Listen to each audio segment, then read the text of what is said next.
Halo Friends, pada soal ini ditanyakan mana campuran berikut yang memiliki sifat penyangga. Dan apabila dia memiliki sifat penyangga, kita diminta untuk menuliskan komponen penyangganya. Larutan penyangga atau buffer itu sendiri adalah larutan yang dapat mempertahankan pH, sehingga dia tidak mengalami perubahan pH yang berarti meskipun ditambahkan sedikit asam, basa, ataupun air. Kalau dia bersifat penyangga, dia itu dapat mempertahankan pH-nya. Untuk larutan penyangga itu sendiri dapat terdiri dari asam lemah dengan basa konjugatnya, di mana dia merupakan buffer asam, atau dia juga dapat terdiri dari basa lemah dengan asam konjugatnya. Di situ dia merupakan buffer basa. Nah, kita tinjau dari yang A dulu ya. Di sini kita memiliki NH3, di mana NH3 itu merupakan basa lemah. Kemudian kita memiliki NH4 2 kali SO4 yang kalau kita buat reaksi ionisasinya NH4 2 kali SO4, maka dia akan menjadi 2 NH4 plus dan SO4 2 min. Nah, di sini kita memiliki NH4 plus ya, friends, di mana NH4 plus ini merupakan asam konjugat dari NH3, karena berdasarkan teori Bronsted-Lowry, asam basa konjugat itu memiliki selisih 1H+.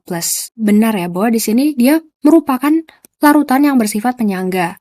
Dan di sini komponen penyangganya adalah NH3 dan NH4+. Kita berpindah ke yang subnomor selanjutnya, yaitu yang B. Untuk yang B, di sini kita memiliki H3PO4, di mana dia merupakan asam lemah. Dan di sini kita memiliki garamnya, yaitu NaH2PO4. Nah, berarti tidak perlu kita reaksikan ya, karena mereka tidak memiliki sifat yang berlawanan. Kalau H3PO4 bereaksi dengan basa kuat, baru kita tulis reaksinya. Nah, untuk H3PO4 itu sendiri kan dia merupakan asam lemah ya. Nah, kalau NaH2PO4 itu kalau kita buat reaksi ionisasinya, NaH2PO4, maka dia akan menjadi Na+, ditambah H2PO4 min. Nah, dia merupakan basa konjugat dari H3PO4 ya, friends, karena dia memiliki selisih 1H+ dengan H3PO4.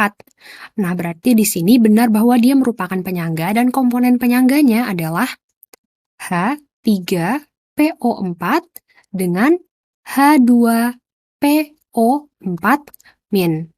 Yang C di sini kita memiliki NaH2PO4 yang tadi sebenarnya sudah sama ya seperti yang di atasnya. Kalau kita buat reaksi ionisasinya, maka akan menjadi Na+ ditambah H2PO4 min. Untuk Na2HPO4 apabila terionisasi, maka akan menjadi 2Na+ ditambah HPO4 2 min.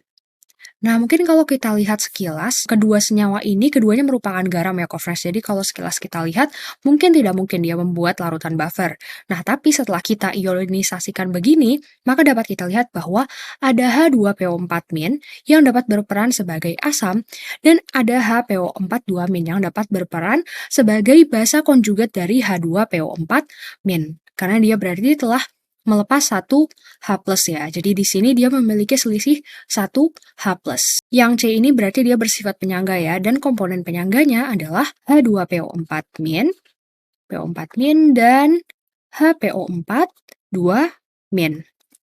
Nah, selanjutnya untuk yang D, kita kan memiliki H2CO3 atau asam karbonat, di mana dia itu merupakan asam lemah, dan NaHCO3 ini berupa garam ya, friends. Kalau kita buat reaksi ionisasinya, NaHCO3, maka akan kita dapatkan Na+ ditambah HCO3 min.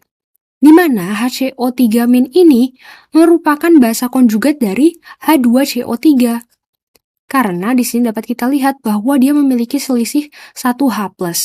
Maka di sini dia juga merupakan larutan penyangga dan komponen penyangganya adalah H2CO3 dan HCO3 min. Selanjutnya yang terakhir kita memiliki H2SO4, H2SO4 ini tapi dia merupakan asam kuat ya, co-friends. Sementara di sini kita memiliki garam NaHSO4. NaHSO4, dia apabila terionisasi maka akan menjadi Na+ ditambah HSO4-. Nah, kalau kita lihat di sini dia memiliki selisih 1H+ ya dengan H2SO4. Tapi dia bukan merupakan larutan penyangga. Kenapa? Karena H2SO4-nya itu merupakan asam kuat, bukan asam lemah. Jadi di sini tidak ada asam lemah dengan basa konjugatnya, melainkan di sini ada asam kuat dengan basa konjugatnya. Maka jawaban untuk yang E ini adalah tidak bersifat penyangga. Baik, sampai jumpa lagi di soal selanjutnya.